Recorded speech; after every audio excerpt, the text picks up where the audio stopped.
All right, let's talk about something we've all heard a million times. This idea that men and women are just wired completely differently. That we're from totally separate planets.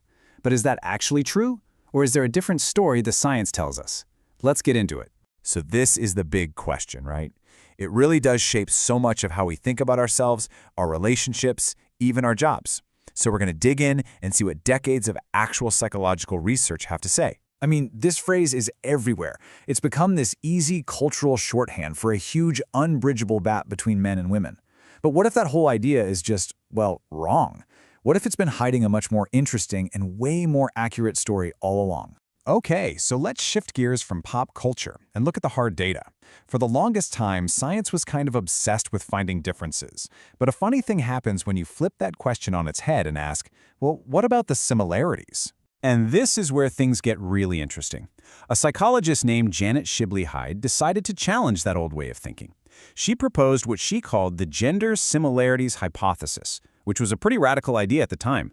What if, psychologically speaking, men and women are much more alike than they are different? And to test this, she used a really powerful scientific tool. See, she didn't just run one new experiment. She did something called a meta-analysis. The best way to think about it is, it's like a study of studies. It's a technique where you gather up all the research that's ever been done on a topic, we're talking everything, and you analyze it all together to see what the overall trend really is. It gives you the big picture. And the sheer scale of this is just incredible. We're talking about 46 of these meta-analyses, which in turn cover thousands upon thousands of individual studies. So this isn't a small sample size, this is a mountain of evidence. So what did this mountain of data actually show? Well, the findings basically blew that whole Mars versus Venus thing right out of the water. In a whopping 78% of all the traits they looked at, the data showed either tiny differences or no difference at all between men and women. Turns out, we're not from different planets. The science says we're very much from the same one. And yeah, this goes for some of our biggest, most ingrained stereotypes. That idea that women are chattier, or that men are naturally more aggressive or better at math.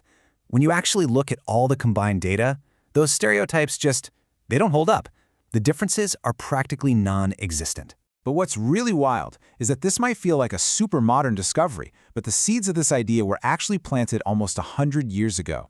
There was a revolutionary thinker who was challenging the establishment way back then. Long before Janet Shibley-Hyde, we had Karen Horney, and back in the 1930s, when Sigmund Freud's theories were pretty much the only game in town, Horney was brave enough to step up and say, I think we're looking at this whole gender thing completely wrong. So you had Freud, who famously said, anatomy is destiny. He believed that our psychological differences were just baked into our biology. But Horney came along with this radical alternative. She said, no, it's not our bodies, it's our culture. It's our society and our expectations that create these differences we think we see. I mean, she went right after Freud's biggest ideas. She argued that things like the Oedipus complex weren't some universal biological thing, but were really about a child's anxiety and need for safety within their family. And his idea of penis envy, she said, come on, it wasn't about biology. It was a totally understandable desire for the power and the freedom that society gave to men. Okay, so this brings us to a huge question. If the data shows we're overwhelmingly similar, and thinkers were pointing this out almost a century ago, why are we still so obsessed with the idea of gender difference? Why does this myth persist? Well, part of the answer is this kind of quirky bias inside science itself. It's called the file drawer problem. Basically, scientific journals love publishing studies that find a big, exciting difference. It's splashy. But studies that find no difference, they're often seen as kind of boring, so they end up getting stuffed in a researcher's file drawer, never to be seen. And over time, that creates a public record that makes differences look way bigger than they really are.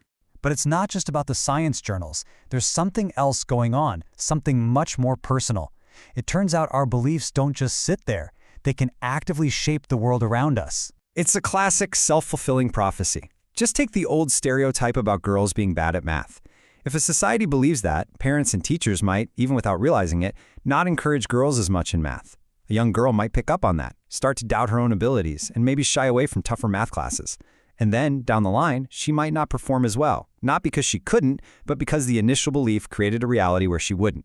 The prophecy fulfilled itself. And this is exactly why this is so much more than just some interesting academic debate.